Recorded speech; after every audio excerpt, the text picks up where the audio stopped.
মহান আল্লাহর নামে, যিনি পরম করুণাময় এবং অত্যন্ত দয়ালু। শুনেন, সবাই এমপি হয়, অনেকেই এমপি হয়, কিন্তু সব এমপির কপালে যমুনা জুটে না। আমি এমন ভাগ্যবান এমপি যে আমার কপালে যমুনা জুটছে। আর আমি, আপনারা বলেন যে কিসের জন্য এত আমার আত্মবিশ্বাস, কিসের জন্য সারা বাংলাদেশে আমি বুক ফুলিয়ে কথা বলি? কারণ আমি জানি যে আমার এলাকায় যমুনা আছে, বিপদে পড়লে যমুনা আমার পাশে দাঁড়াবে। আমি শুরুতেই আত্মার মাগফিরাত কামনা করি আমাদের বাবুল সাহেব, নুরুল ইসলাম বাবুল সাহেবের, যে আমার একটা ইচ্ছা ছিল উনি জীবিত থাকতে আমি যদি এই জায়গার এমপি হইতাম, হয়তো ওনার সাথে আমার দেখা হইতো। অনেক অবদান আছে ওনার বাংলাদেশে অর্থনীতিতে। যাই হোক, আমি যে জায়গায় বসি সংসদে, এইটার সামনের সিটেই বসেন হচ্ছে গিয়ে সালমা ইসলাম, আমাদের মাননীয় এমপি, উনি বসেন, এবং এই কারণে আমরা অনেকটাই পাশাপাশি। তবে ভালো লাগতেছে যে নুরুল ইসলাম বাবুল সাহেবের বীর মুক্তিযোদ্ধা, ওনার প্রজন্ম উত্তরাধিকার, তারা আমাদের এলাকায় আছেন, এবং তাদের সাথে যে আমি আজকে বসতে পারছি, এটাও আমি মনে করি আমার জন্য অনেকটা সম্মানের। এবং আমার ধরেন মাঝে মাঝে চিন্তা হয় যে এই এলাকায় যদি এত বড় কোনো প্রলয়নকারী বন্যা হয়, ঝড় হয়, তুফান হয়, সরকার যদি আমারে কভার করতে না পারে, তাহলে কারা আমারে কভার করবে? যে দুই একটা কোম্পানির নাম আমার মনে হয়, এর মধ্যে যমুনা একটা, এদিকে আবার বাদশা একটা, আমার কাছে মনে হয় এরা আমাকে সেভ করবে। আপনি জানেন যে বাদশা কোম্পানির কাছে গিয়ে আমি বলছিলাম যে আমার কিছু চারা দেন, উনি আমার 20,000 আমের চারা দিছে। বিশ্বাস করেন, এই আপনাদের জন্য আজকে আসার সময় আমি তো অতিথি হিসাবে আসছি, কি আনবো, মিষ্টি তো আনতে পারি না, এই জন্য 1000 আমের চারা নিয়ে এসেছি আপনাদের জন্য। যাওয়ার সময় একটা করে আমের চারা নিয়ে যাবেন। এগুলা বগুড়ার আমের চারা, আম যেভাবে মিষ্টি হবে, আমার একটা বিশ্বাস, আজকে যারা জিপিএ 5 পাইছেন তারাও ওই ধরনের আম গাছ যারা বড় হয়ে আমাদেরকে মিষ্টি করবেন, আমাদেরকে মিষ্টি দিবেন।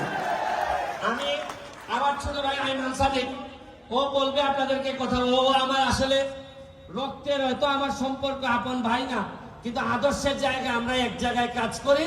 আমরা বঙ্গবন্ধুর সোনার বাংলার জন্য যা যা করা দরকার নিজেদের পক্ষ থেকে আমরা সর্বোচ্চ করার চেষ্টা করতেছি। আমি আমার এলাকায় তাকে স্বাগতম জানাচ্ছি।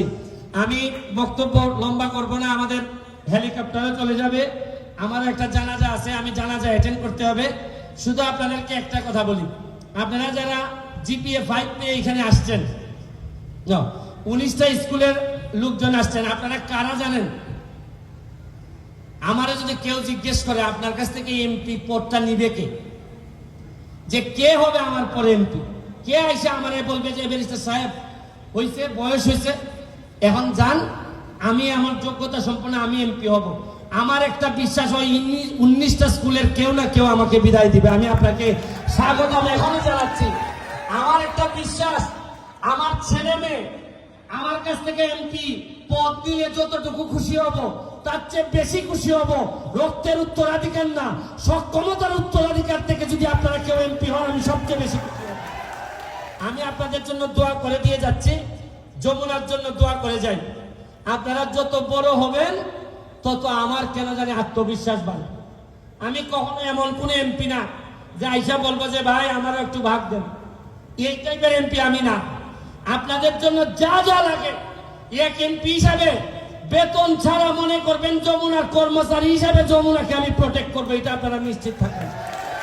এবং কেন করব, আমার স্বার্থ কি? কারণ যমুনা যদি ভালো থাকে, যমুনা যদি বেঁচে থাকে, তাইলে তো আমার যে দায়িত্ব 100টা ছেলে মেয়েরে পাঠায় বলতে পারবো ম্যাডাম, বা বলতে পারবো শামীম ভাই এদেরকে একটু চাকরি দেন। চাকরি তো আপনি দিচ্ছেনই, আমি তো আপনাদের কাছে ঋণগ্রস্ত এমপি হিসাবে যে দায়িত্ব আমার নেওয়ার কথা, আপনারা আমার লোককে চাকরি দিয়ে আমাকে আপনারা দায় মুক্ত করছেন, এই জন্য সবসময় এমপি হিসাবে আমি আপনাদের কাছে কৃতজ্ঞ থাকবো। ঢাকা থেকে যারা সাংবাদিক বৃন্দ আসছেন, আপনাদেরকে আমরা ওইভাবে হয়তো আতিথেয়তা দেখাইতে পারি নাই, আপনারা আমার সাথে ঢাকা দেখা করবেন, আপনাদেরকে আলাদাভাবে আমি মিষ্টি টিষ্টি যা যা খাওয়ানোর খাওয়াই দিব। আমি অতিথিদের, আমাদের এলাকার মানুষ অনেক সম্মান করে, আতিথেয়তা একটা ভালো জিনিস আমরা আমাদের পরিবার থেকে শিখছি। আপনারা ভালো থাকবেন, সুস্থ থাকবেন। আর আরেকটা জিনিস বলি, পড়াশোনার পথটাকে আরো সুগম করেন। তাইলে আমি যে মাধবপুর সোনারঘাটকে পর্যটন নগরী বানানোর চেষ্টা করতেছি, আপনারা চিন্তাই করতে পারবেন না রাষ্ট্র কি পরিমাণ বরাদ্দ দেয়।